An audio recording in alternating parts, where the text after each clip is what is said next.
제12장. 형제들아, 신령한 것에 대하여 나는 너희가 알지 못하기를 원하지 아니하노니 너희도 알거니와 너희가 이방인으로 있을 때 말 못하는 우상에게로 끄는 그대로 끌려갔느니라. 그러므로 내가 너희에게 알리노니 하나님의 영으로 말하는 자는 누구든지 예수를 저주할 자라 하지 아니하고 또 성령으로 아니하고는 누구든지 예수를 주시라 할 수 없느니라. 사무엘하 6장에 보게 되면 하나님의 은혜를 사모하며 예배드리는 사람, 이게 신약에 와서 보게 되면 신령한 성도와 또 창문으로 내다보는 예배드리는 사람, 육적인 성도죠.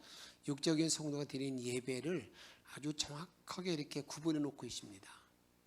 우리가 예배 드릴 때, 우리 아까 찬양할 때 보니까 이런 교회가 되게 하소서 하는 그러한 우리가 복음송을 우리가 함께 불렀는데, 그 천상 예배 드릴 때 예배 드리는 사람이 크게 둘이라는 거예요. 이렇게 창문으로 내다보는 사람, 정말 신령으로 예배 드리는 사람, 이 두 사람이 있다는 겁니다. 근데 그 배경을 이렇게 설명합니다. 하나님의 법궤가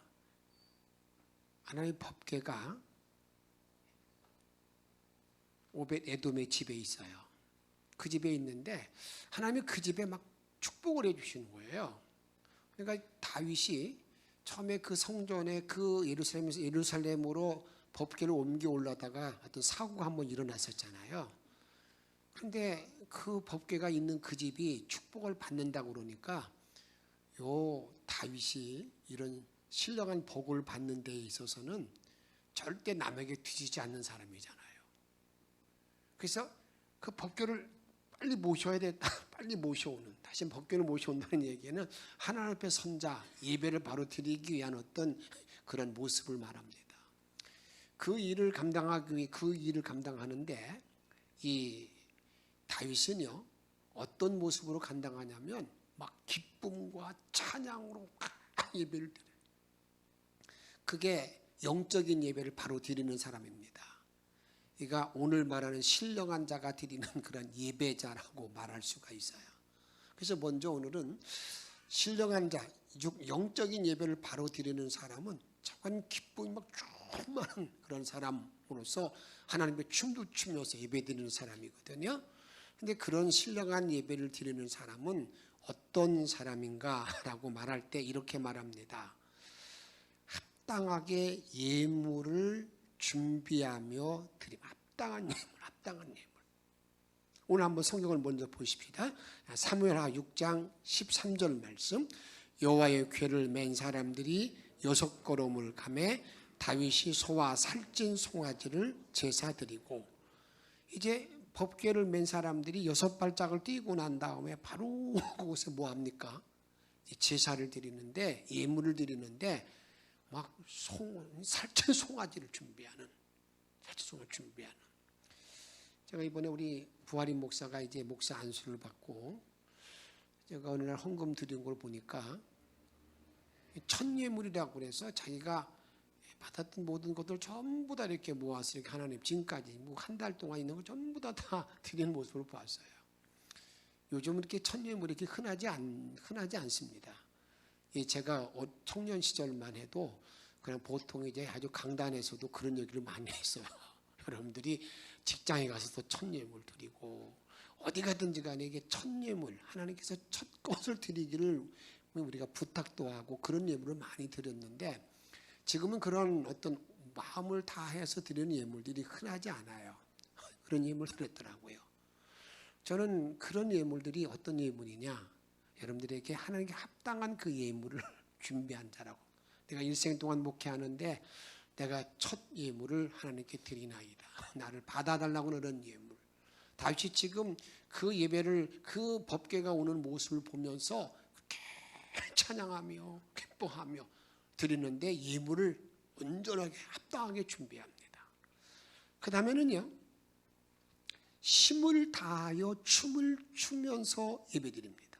힘을 다하여. 이렇게 성경은 말합니다.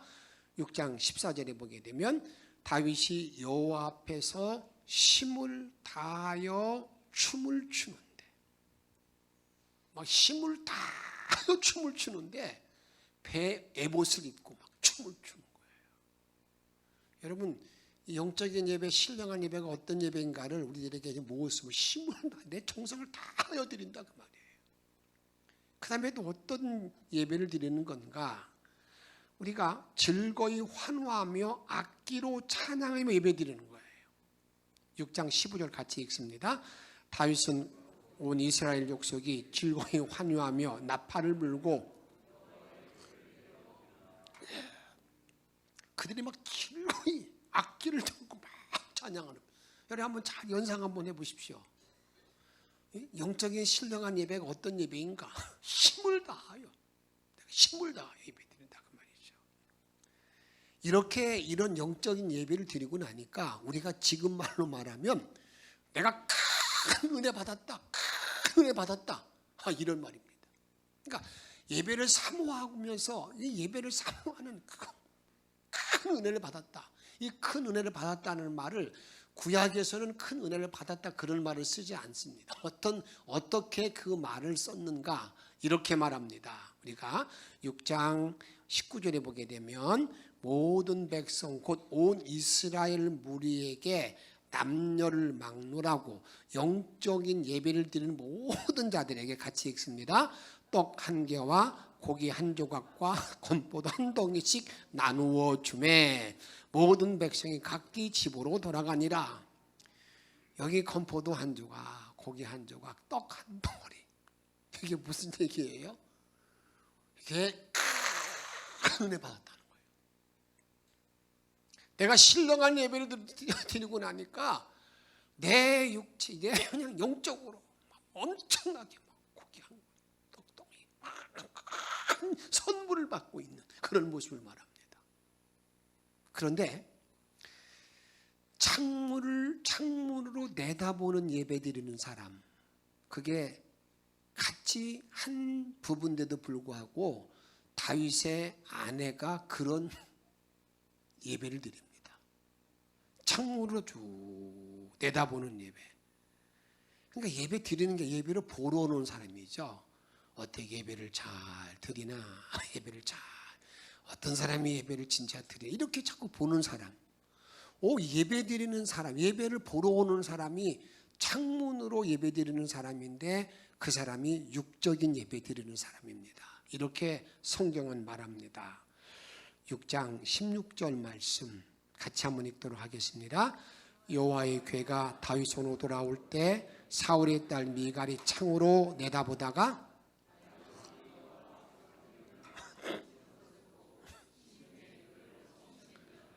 여러분, 그 다윗이 그 여호와 앞에 그렇게 열정적으로 찬양하며 기쁨을 예배드리는데 창문으로 다 내다보면서 아이고 웃기네, 웃기고 있네. 아니 왕의 채통이지 저게 뭐야? 나는 저거하고는 딱 안 맞아. 교회 와서 이렇게 저리 난리야 그냥. 눈물 흘리고 뭐 그래? 이게 창문으로 내다보면서 어떻게 한다는 거예요? 심정으로 마음으로 업심여기는. 딱하다 딱해. 저렇게만 예배 드려야 되는 거야? 그런 사람이 지금 육적인 예배 드리고 있는 미갈이라고 말이에요. 이들은요 예배를 드리는 것이 아니라 예배를 평가하는 거예요. 어떻게 평가하는 거냐? 오늘 설교 말씀을 잘 준비했나? 오늘 성가대는 찬양대는 하나님께 참 잘 준비했나? 누가 예배를 잘 드리고 있고 그냥 쓸데없는 핸드폰 보고 있고 그런 사람이 누가 없냐 이렇게 평가하는 거예요. 오늘 이렇게 설교가 길어. 오늘 그냥 빨리 집에 가야 되나? 그렇게 자꾸 이 예배 드리면서 자꾸 이게 평가하는 거예요. 이게 육적인 예배 드리는 사람. 미갈이 그렇잖아요. 창문으로 내다보는 거예요. 이렇게 보면서 자꾸 이게 자기가 그 자리에서 하나님 앞에 경배하고 찬양하지 않아요. 쉽게 예배 드리지 않아요. 그리고 난 다음에 이제 그 예배가 다 끝났어요. 예배가 다 끝나고 나니까 그 마음에 그의 모든 삶에 은혜가 있을까요, 없을까요? 전혀 은혜가 없고 어떤 생각만 드느냐면요, 불만이 가득 차가지고요, 불만이 꽉 차서 폭평하는 거예요. 오늘 이 다윗의 아내가 하는 말을 잘 보세요. 어떻게 하느냐, 이렇게 말합니다. 다윗의 아내가 하는 일을 보게 되면은요, 6장 20절 보세요. 다윗이 자기 가족에게 축복하러 돌아오면, 지금 다윗은요, 하나님 은혜를 충만히 받고 난 다음에, 그래, 내 가정에 가서 내 가족들에게도 축복해야지, 그런 마음으로 집에 들어왔어요. 들어와서 딱 들어오니까 그 다음에 하는 말 보세요. 사울의 딸 미갈이 나와서 다윗을 맞으며 이르되, 같이 읽습니다. 이스라엘 왕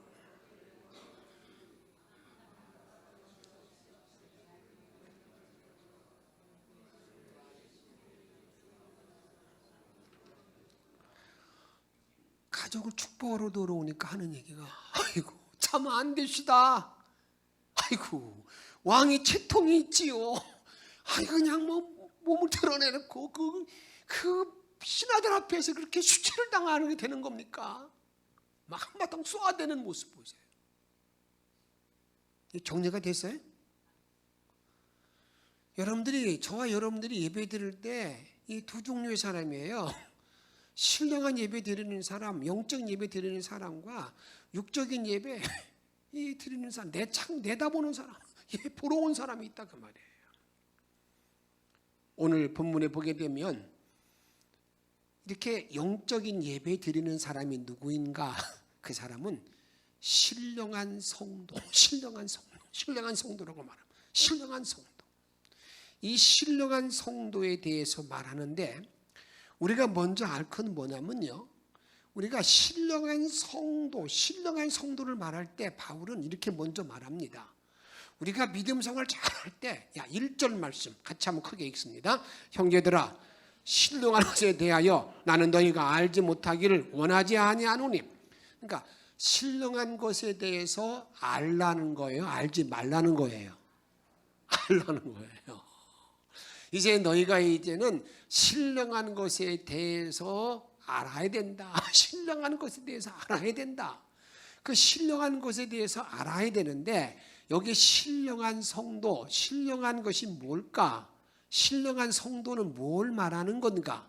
우리는 신령하다고 그러면요, 막 40일 금식하고 거기서 은사를 넣고 목소리 좀 이상하고 뭐 딱 계시 보고 막 그런 사람들이 신령한 사람이고 생각을 해요. 그래서 가히 신령한 사람 앞에 내가 가까이 가지도 못합니다. 이런 모든 행동을, 이런 모습을 보게 된다, 그 말입니다. 그런데 성경은요, 신령한 사람은 누구인가라고 말할 때, 신령한 사람은 성령의 인도를 받는 사람, 성령님의 이끌림을 받는 사람. 오늘 2절에 보면 그런 말씀이 있잖아요. 너희들이 이방인으로 있을 때에 그냥 이방신에 이끌려서 살아갔던 것처럼, 내가 이제 주님 앞에 와서 성령님의 이끌림 받는 사람으로서 성령의 열매를 맺는 사람이, 그 사람이 신령한 사람이라, 그 말이에요. 저와 여러분들이 믿음 생활할 때에 내가 항상 성령의 뜻에 순종하고 성령의 뜻에 이끌려 사는 사람은 정말 신령한 사람인데, 그 신령의 깊이가 더하는 사람은요, 점점점 가면 갈수록 하나님 말씀에 성령의 인도함에 순종하는 사람인데, 여러분 그렇지 못한 육적인 모든 사람들은요, 절대 성령의 뜻에 순종하지 못합니다. 그래서 우리들에게 그래서 이렇게 말합니다. 갈라디아서 5장 16절 말씀, 내가 이르노니 너희는 성령을 따라 행하라. 그리하면 육체의 욕심을 이루지 아니하리라. 성령을 따라가는 사람, 이게 신령한 사람이라는 거예요. 그 다음에 17절 말씀 읽습니다. 육체의 소유는 성령을 거스리고 성령은 육체를 거스르니 이 둘이 서로 대적함으로 너희가 원하는 것을 하지 못하게 하려 함이니라. 육체의 욕심은요, 성령이 하는 일을 자꾸 방해해요. 거스르는 거예요. 이 둘이 서로 대적함으로 말미암아서 정말 하나님 원하시는 가장 좋은 일들이 자꾸 막히는 거예요. 주님의 일을 감당하지 못하고요, 열매도 맺지 못하고 계속 그냥 나쁜 습관, 그런 것들 계속 빠져서 헤맨다 그 말이에요. 근데 그런 사람이 항상 이 두 가지 마음의 갈등을 많이 자기가 느낍니다.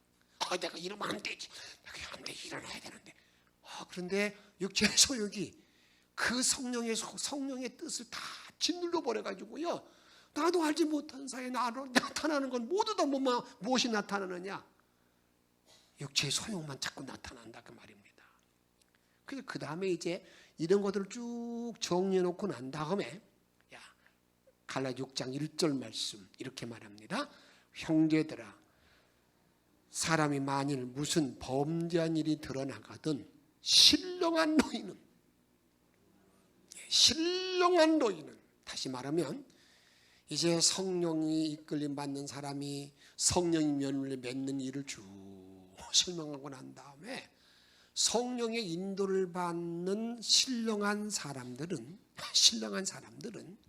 우리 주변에, 내 믿음의 모든 주변에 범죄한 사람이 드러났을 때에 이렇게 하라, 이렇게 말하는 거예요. 그러니까 신령하다는 말, 신령한 성도라는 말의 의미는 그게 뭐냐?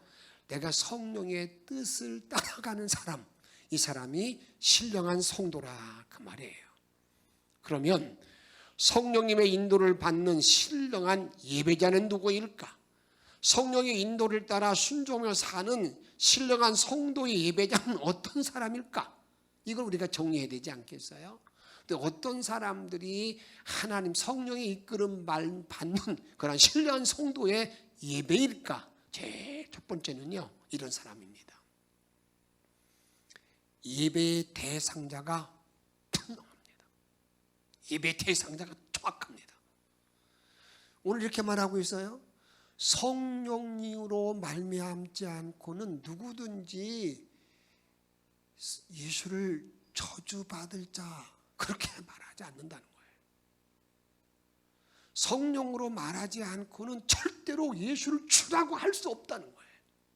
그 말을 다시 말씀드린다면 성령님의 사역이 가장 귀중한 첫째 사역이 뭐냐면요, 예수는 나의 주, 예수는 나의 주님, 나의 구세주, 이것을 내가 나로 믿도록 고백하도록 하는 거예요. 성령이 내 마음에 역사하여야만 예수는 나의 주라고 고백한다 그 말입니다. 내가 배워서 하는 게 아닙니다. 내가 인지해서 하는 게 아니라 내가 절대적으로 성령이 역사해야만 뭐 한다고요? 예수는 나의 주라고 고백하는데, 예수를 주로 고백하는 예배를 드리는 사람이에요. 그게 신령한 성도의 예배, 신령한 성도의 예배라 그 말이에요. 내가 예배 드릴 때마다 예수님은 나의 구세주야, 그 주님 앞에 내 마음과 내 정성과 뜻과 힘을 다하여 드리는 거라 그 말이에요. 그 다음에 여러분들에게 신령한 성도는요, 신령한 성도의 예배는 어떤 사람인가? 신령한 성도가 드리는 예배에는 한번 따라 합시다. 은사가 주어진다. 뭐가 주어진다고요? 은사가 주어져요. 근데 은사라는 말을 할 때에는 우리가 먼저 하나 기억할 것은 은혜와 은사라는 말을 잘 정리해야 됩니다. 은혜와 은사는 다 하나님의 성령의 역사이고 하나님의 선물입니다. 하나님의 선물인데, 그럼 은혜는 뭐고 은사는 뭡니까? 라고 물을 때에 약간의 구분이 있습니다. 은혜라고 하는 것은요, 은혜라고 하는 것은 성령의 역사에서 하나님의 선물을 나에게 주심으로 말미암아 예수는 나의 주라고 하는 구원의 선물이 은혜. 이건 일에 한 번 딱 내가 구원받은 은혜, 구원받은 선물을 고백하는 게 이게 은혜예요. 그럼 은사는 뭐냐면요, 구원받은 자에게 하나님께서 뭘 주시냐면 일할 수 있는 능력도 주시고 직임도 주시고 그러는 거예요. 그래서 여러분, 은사라는 말은 때로는 은사, 직임, 사역으로 말해요. 나에게 하나님의 일을 감당할 수 있는 큰 어떤 능력들을 나에게 부어주는 게 은사라 그 말입니다. 그렇기 때문에 은혜와 은사 이 모든 일은 이렇게 약간의 차이로 구분할 수 있지만, 그러나 그 모든 일들은 다 성령으로서 성령이 주는 하나님의 선물이라 그 말입니다. 고전 12장 4절 말씀 읽도록 하겠습니다. 은사는 여러 가지나 성령은 같고, 5절 말씀, 직임은 여러 가지나 주는 같으며. 그러니까 우리가 이 은사, 은혜 이런 모든 일들을, 은사는 참 여러 가지 은사가 있는데 성령은 딱 하나로 성령이 주는 선물이라 그 말이에요. 그런데 고린도전서에 나타나 있는 은사를 구분할 때 그 은사, 직임 이런 여러 가지 은사를 말할 때는 9가지의 은사가 있다고 우리들에게 말해요. 어떤 은사가 있는 건가?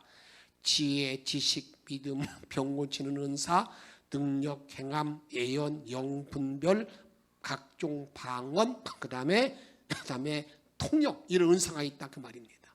근데 오늘 제가 여러분들에게 이 많은 은사 가운데서 여러분들이 조금 지식의 은사, 지혜의 은사를 조금 구분해 드릴 테니까 좀 잘 한번 좀 정리를 하세요. 지식의 은사, 이건 인지의 능력인데 이것은 판단, 깨달음입니다. 그럼 이 지식의 은사라는 것은 어떤 것이 지식의 은사일까 하는 것들을 좀 잘 한번 들어보세요. 솔로몬이 왕이 됐어요. 하나님 앞에 예배, 제사를 드립니다. 1천 번제를 드리고 난 다음에 하나님이 나타나셨어요. 솔로몬, 내가 너에게 무엇을 줄까? 솔로몬이 그때 하는 말이 이렇게 말합니다.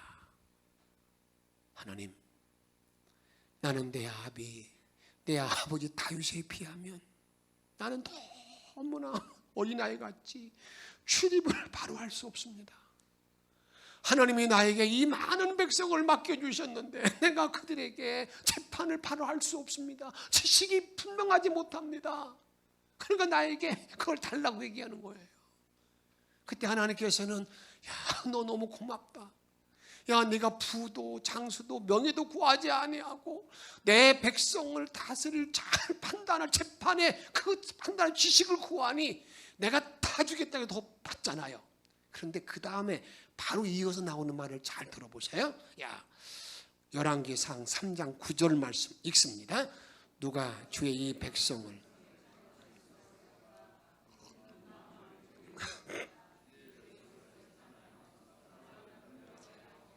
잘 보세요. 듣는 마음을 종에게 주사 이 백성을 선악간에 분별하게 하옵소서. 선악간에 분별하는 게 뭐예요? 그 지식이에요. 분별하는 건데, 그런데 그 선악간에 분별하는 지식은 언제 온다는 거예요? 듣는 마음이 있을 때. 지식의 은사가 넘치는 사람은요, 잘 듣는 사람입니다. 잘 들어요. 상대방의 말하는 데에 대해서 잘 들어요. 내가 하나님의 은사 가운데 지식의 은사가 있는 사람이 다른 사람이 말하는 건 막 무시하고 아니야 그거 아니야 막 자기 말만 주장하는 사람은요, 이건 주님의 은사가 지식의 은사가 없는 사람이에요. 그런데 우리가 잘 듣는 사람이라고 그랬는데, 신령한 성도가 듣는 사람이라고 그랬는데 뭘 들어야 될 건가? 그 들을 때에 그 중에 하나는 내 양심의 소리를 잘 들어야 돼요. 양심의 소리. 그 양심의 소리라는 하나님이 주신 그 엄청난 선물인데, 우리가 선악을 판단할 기준의 모든 근거가 되는 건데, 지금 이 나라 우리 현실을 보게 되면은요, 사람이 양심의 소리 들으려고 하지 않아요. 무슨 일이 벌어지게 되면은 무조건 변명, 무조건 막 공격만 해가지고요, 그 양심의 소리를 막 넘어서서 막 다른 어떤 데 따지고 있는 사람 보잖아요. 저는 근간에 있는 그런 일 가운데 그런 일을 우리가 너무 많이 본다 그 말이에요. 또 어떤 소리를 잘 들어야 되느냐? 이웃의 소리. 이웃 사람들의 아픔을 들을 줄 알아야 되고요. 이웃 사람들의 고통을 내가 볼 수 있는 그런 소리를 잘 들어야 돼요. 또 어떤 소리를 잘 들어야 되는가? 하나님의 소리, 하나님의 소리. 하나님이 나에게 말씀하는 말씀을 잘 들어야 된다 그 말이에요.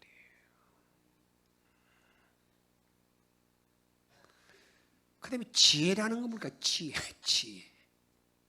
지혜라는 것은요, 이렇게 지식이 은사를 가지고 이렇게 잘 분별해 나가면서 그 어떤 문제가 다 생겼을 때 그 문제를 잘 풀어내는 능력이 지혜예요. 지혜.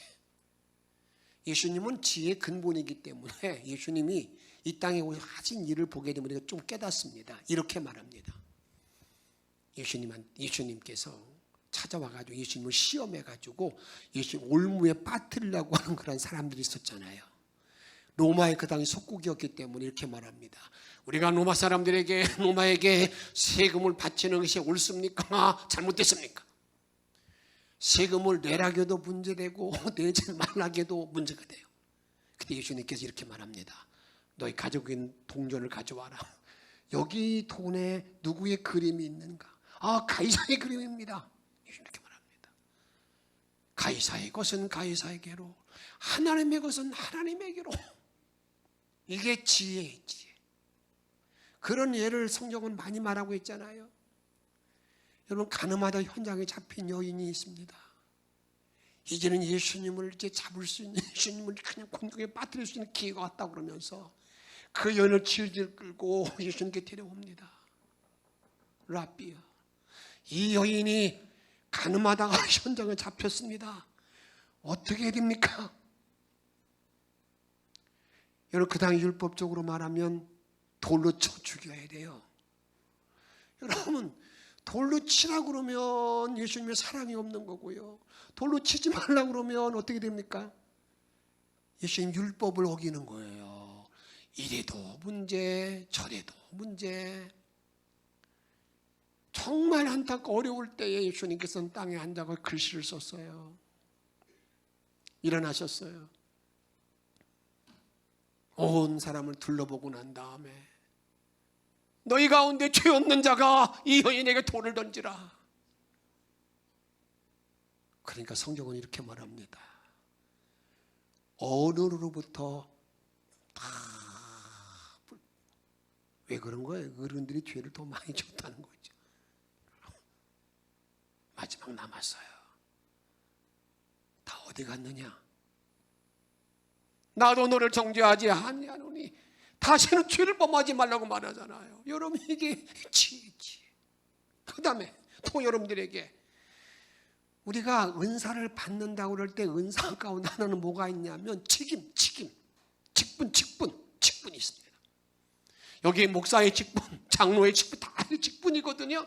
이런 직분을 이렇게 말합니다. 이게 하나님께 내가 신령한 예배 드릴 때에 그러한 직분의 은혜를, 나의 은사를 준다 그 말이에요. 고린도전서 12장 28절 말씀 같이 한번 읽도록 하겠습니다. 하나님이 교회 중에 몇을 세우셨으니 첫째는 사도요, 둘째는 선지자요.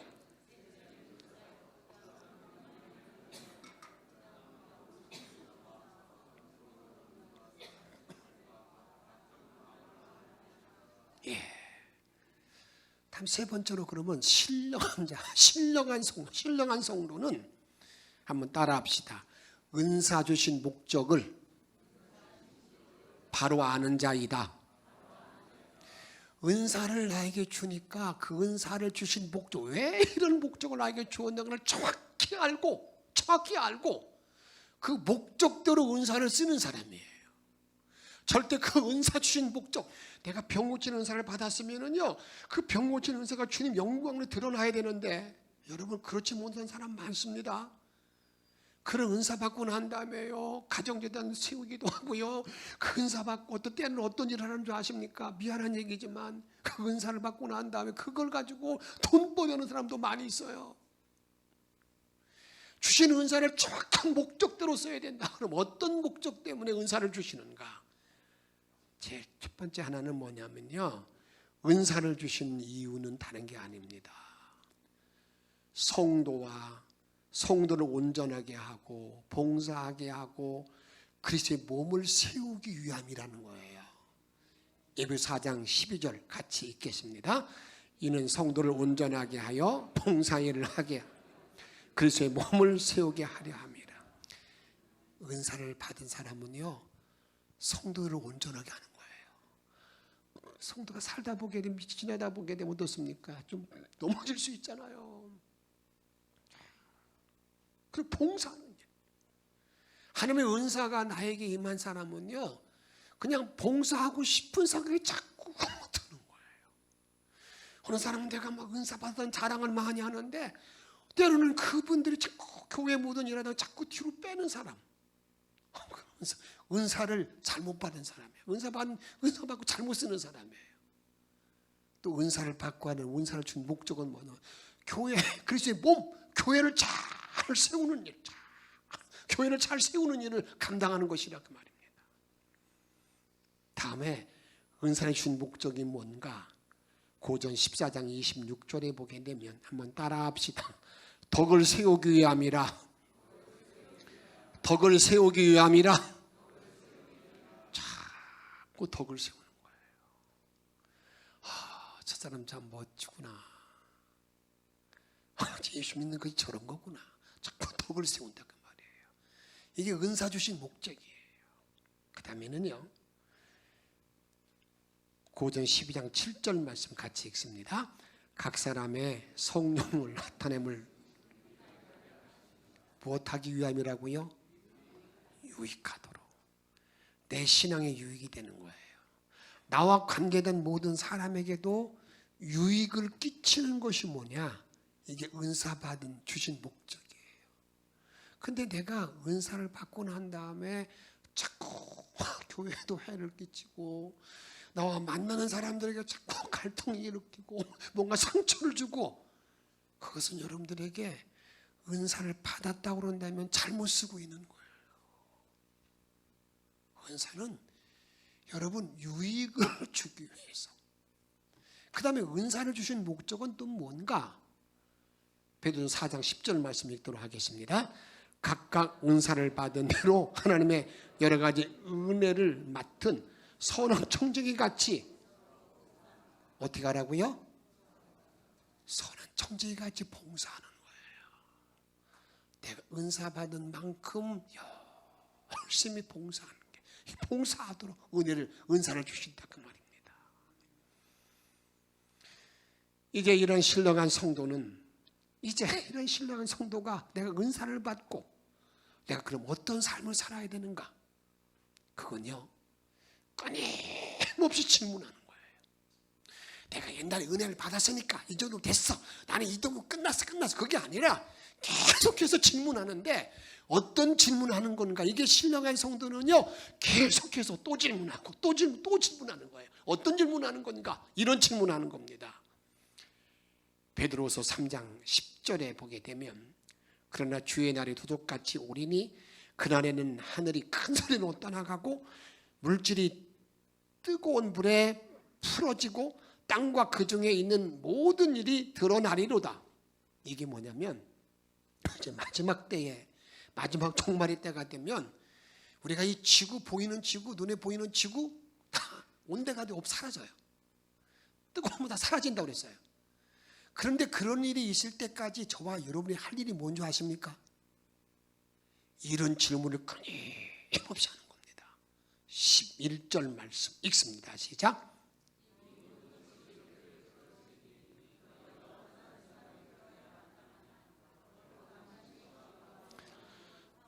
너희가 어떠한 사람이 되어야 마땅한가? 쓸데없는 거예요. 내가 감독으로 목사로 어떠한 사람이 되어야 마땅한가? 내가 주님의 청년으로 어떤 사람이 되어야 마땅한가? 어떠한 사람이 되어야 마땅한가? 거룩 행실과 진실로 어떤 사람이 되어야 마땅한가? 그리고 난 다음에 12절에 보니까 이렇게 말합니다. 주의 날에 임하기를 바라보고 간절히 은사를 사모하는 거예요. 주의 날을 사모하는 거예요. 주님이 나를 사모하는 사람, 이 사람이 여러분 신령한 은사를 받은 성도들이 할 일이다 그 말입니다. 또 어떤 일을 감당하는 건가? 여러분, 우리는 교회는 그리스도의 몸이에요. 몸인데 이 몸에는 우리 몸이 여러 지체가 있고, 손도 있고 발도 있고 코도 있고 입도 있고 다 지체가 있는데, 항상 여러분들에게 하나님의 은사를 받고 살아가는 모든 사람들은요, 언제든지 지체의식을 위해서 계속 질문 던져야 돼요. 지체의식. 그게 뭐냐면, 간혹 가다 보면 이런 사람이 있습니다. 자기의 못생긴 발가락 보면서 어이구, 이놈의 발가락만 없으면 내가 이쁠 텐데, 자기의 주신 몸을 무시하고 멸시하는 사람들이 있어요. 그런데 우리 지체는요, 어느 것 하나도 무시당하거나 쓸모없는 것이 없어요. 이게 주님의 섭리거든요. 이렇게 성경은 우리들에게 말하고 있습니다. 우리가 뭐라고 말하고 있는가? 고전 12장 27절 말씀이 읽습니다. 너희는 그리스도의 몸이요 지체의 각 부분이라. 그래서 그 12장을 쭉 보게 되면 우리 몸에는 쓸데없는 지체가 하나도 없다는 거예요. 서로 보완하고 서로 격려하고 서로 도와주고 그런 건데, 때는 어떤 때 보게 되면요, 같은 지체끼리 같은 속도원들이 모이게 되면 저 사람은 없으면 속기가 재밌을 텐데, 아유, 언제까지 그러고 살 거야? 언제까지? 예수를 10년을 믿어도 50년을 믿어도 똑같이 그냥 아이고 저 무시하고 멸시하고 아이고 나 저 사람하고 아이고 그런 마음으로 언제까지 지낼 거냐 그 말이에요. 지체라는 말의 의미는 서로 잘 도와주는 거야. 저게 저 사람이 저기 부족하구나. 내가 어떻게 도와줄까? 어떻게 도와줄까? 어떻게 보완할까? 그런 마음을 가져야 되는 거예요. 여기 목사가 부족한 거 있으면 좀 도와주는 마음을 가져야지. 나 이거 그렇게 하지 말고 말이죠. 무시하지 말고. 여러분에게 지체의식을 가진 신령한 성도라 그 말입니다. 또한 무슨 일을 감당하느냐? 이러한 신령한 성도는요, 어떤 사람이냐? 한번 따라합시다. 큰 은사를 사모하는 자이다. 큰 은사를 사모하는 사람. 고전 12장 31절에 보니까 너희는 더 큰 은사를 사모하라. 너희는 더 큰 은사를 사모하라. 큰 은사를 사모하는데, 내가 너에게 가장 좋은 길을 보여준다고 그랬는데요, 제일 큰 은사를 사모하는 거예요. 계속 사모. 주님 나라 임하기를 사모하고 은사를 계속 사모하는 거야. 근데 은사 가운데 최고의 큰 은사가 뭔가? 어떤 은사예요? 그게 사랑이야. 사랑의 은사예요. 그래서 고전 13장에 보게 되면 사랑이 무엇인가를 정확하게 잘 설명해 주고 있는데, 다음 주부터 여러분들에게 사랑의 은사에 대한 말씀을 나누면서, 정말 내가 아무리 믿음 생활 많이 하고 아무리 여러분들과 신앙의 연수가 많다 하더라도 이 사랑이 근거되지 아니하면, 사랑이 밑바탕 되지 아니하면 별 의미가 없는 거예요. 오늘 주님이 이렇게 말씀합니다. 우리가 예배 드릴 때 두 종류의 사람이 있다는 거예요. 영적 예배를 드리는 신령한 사람이 있고요, 창문으로 내다보다가 이렇게 구경하는 구경꾼 예배, 육적인 예배 드리는 사람이 있어요. 누가 신령한 예배 드리는 자인가를 잘 여러분 정리하시고, 신령한 자의 신령한 성도 예배 드리는 사람에게는 은사가 임하게 되는데, 그 은사 주신 목적대로 잘 활용해서 살아가는 사람이에요. 내가 주님의 은사를 받고 주님의 목적대로 살아가는 모든 사람이 누군가? 그 사람이 주님을 닮기를 원하는 사람이에요. 주님을 닮고 살아가는 사람이라 그 말이에요. 그런 모든 자들에게는 우리에게 뭐가 주어지느냐? 내가 상상할 수 없는 큰 은혜. 앞에 그렇게 말씀드렸죠.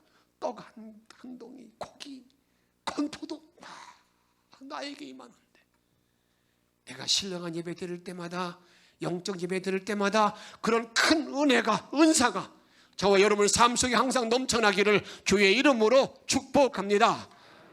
그런 삶을 살아가는 사람이 부르는 찬양이 있습니다. 주님의 마음을 본받는 자.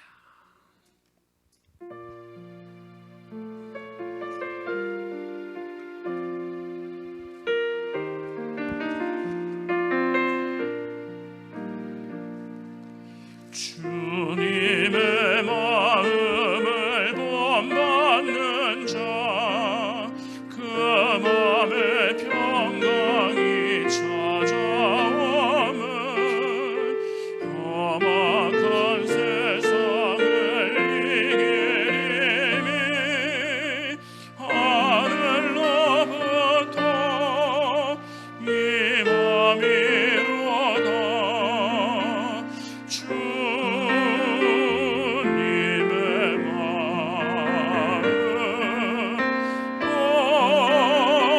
본받아 살면서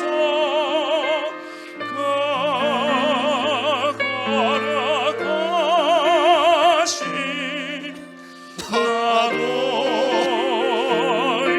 모습 내 눈에 안 보이니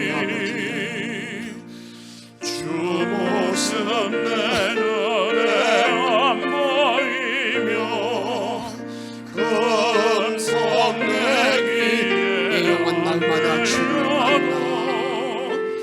내 영혼 날마다 신령한 말씀 배우도다. 신령한 말씀 늘 배우도 주님의 마음. 주님의 마음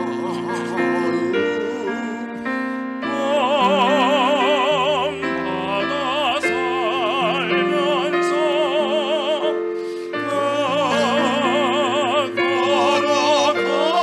거룩하신 나도 가는 길 거칠고 험하여도 가는 길 거칠고 내 마음에 불평이 없어지면 내 마음에 불평이 없어지면 십자가 고난을 이겨내신 주님의 마음 본받는 주님의 마음. 주님의 마음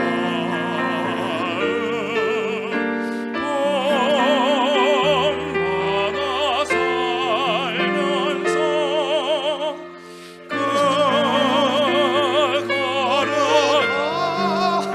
거룩하신 나도 주 예수 세상에 다시 오신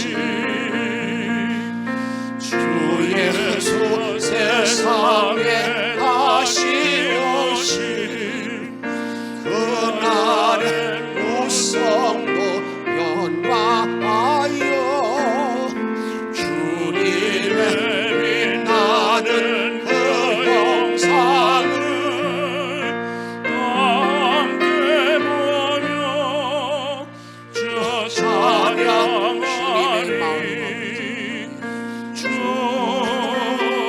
주님의 본받아 살면서 성령 충만한 삶이 뭡니까? 내가 주님을 본받는 일입니다. 주의 뜻을 따르는 것.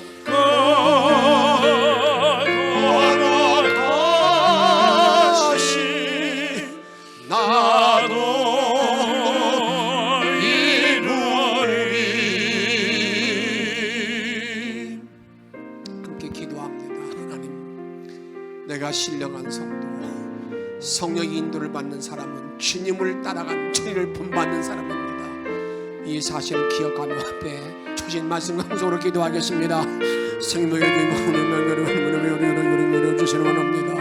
우리의 그 은혜의 능력을 열어주시옵시고 주의 놀라운 뜻으로 목된 자리에 들어가게 주시는 원하나이다. 자비로운 삶의 길을 능력을 주시옵시고 은혜를 주시기 원합니다. 내가 신령한 성도 예배가 뭔가를 도와주시옵시고 하나님이 나타날 때마다 아버지의 놀라운 영과 능력이 나타나는 목된 자리에 도와주셔서 주의 영과 찬양을 돌리시는 목된 자리에 들어가기 원합니다. 성령의 은과 능과 영광과 능력을 들어가게 도와주시는 원합니다. 놀라운 믿음의 기름 되고라가게 도와주시는 원합니다.